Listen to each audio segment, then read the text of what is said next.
بسم اللہ الرحمن الرحیم۔ دربار صدیق اکبر رضی اللہ تعالیٰ عنہ میں ایک باوقار عورت داخل ہوئی تو امیر المومنین حضرت صدیق اکبر رضی اللہ تعالیٰ عنہ نے اس عورت کے بیٹھنے کے لیے اپنی چادر بچھا دی۔ حضرت عمر فاروق رضی اللہ تعالیٰ عنہ نے جب حضرت صدیق اکبر رضی اللہ تعالیٰ عنہ سے اس کے بارے میں پوچھا تو آپ رضی اللہ تعالیٰ عنہ نے فرمایا، یہ اس عظیم شخص کی بیٹی ہے جس نے زمانہ رسالت میں اپنی جان راہ خدا میں قربان کر کے اپنا ٹھکانہ جنت میں بنا لیا۔ انبیاء و مرسلین علیہ السلام کے بعد سب سے افضل شخصیت حضرت ابو بکر صدیق رضی اللہ تعالیٰ عنہ نے جس ذات کے بارے میں یہ اعزازی کلمات ادا کیے، وہ معزز و محترم اور عظیم شخصیت حضرت سعد بن ربیع انصاری رضی اللہ تعالیٰ عنہ کی ذات گرامی ہے۔ آپ رضی اللہ تعالیٰ عنہ عظیم صحابی ہیں۔ اسلام لانے کے بعد آپ نے اپنی زندگی عشق رسول صلی اللہ علیہ وآلہ وسلم میں بسر کی اور اس دنیا سے کوچ کرتے ہوئے محبت رسول کے وہ انمول ہیرے عطا کر دیے جن کی چمک سے تاریخ کے اوراق روشن اور عاشقان رسول کے سینے منور ہو گئے۔ حضرت سعد بن ربیع انصاری رضی اللہ تعالیٰ عنہ کا شمار انصار کے ان 70 یا 72 خوش نصیب مرد حضرات میں ہوتا ہے جنہوں نے اعلان ہجرت سے قبل عقبہ مکہ کے قریب گھاٹی میں سرکار دو عالم صلی اللہ علیہ وآلہ وسلم کے دست اقدس پر بیعت کرنے کی سعادت حاصل کی ہے۔ اور صرف یہی نہیں بلکہ اپنے رب کے حکم سے نبی کریم صلی اللہ علیہ وآلہ وسلم نے جن 12 معتبر اور قابل اعتماد افراد کو نقیب یعنی قوم کا سردار بنایا، ان معزز افراد میں آپ کا بھی نام شامل تھا۔ آپ زمانہ جاہلیت سے ہی لکھنا جانتے تھے، حالانکہ اس دور میں اہل عرب میں بہت کم لوگوں کو لکھنا آتا تھا۔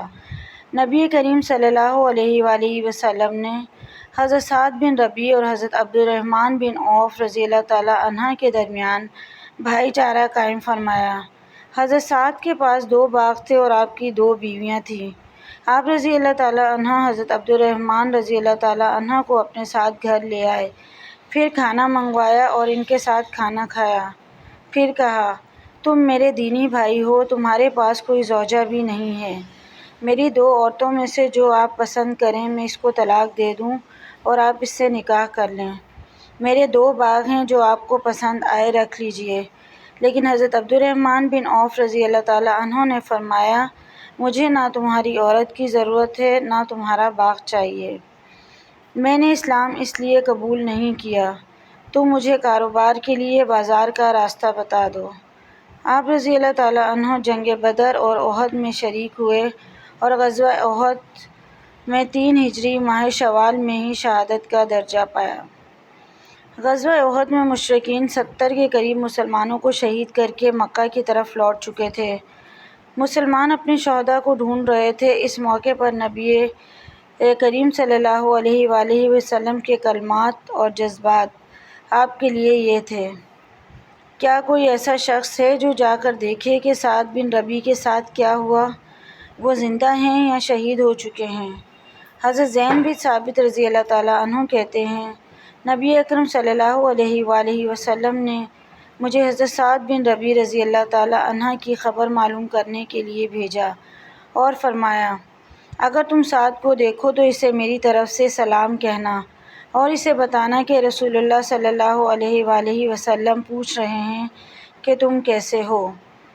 حضرت زید بن ثابت رضی اللہ تعالیٰ عنہ نے شہداء کے درمیان چکر لگاتے ہوئے حضرت سعد بن ربیع رضی اللہ تعالیٰ عنہ کو کئی مرتبہ پکارا مگر کوئی جواب نہ آیا۔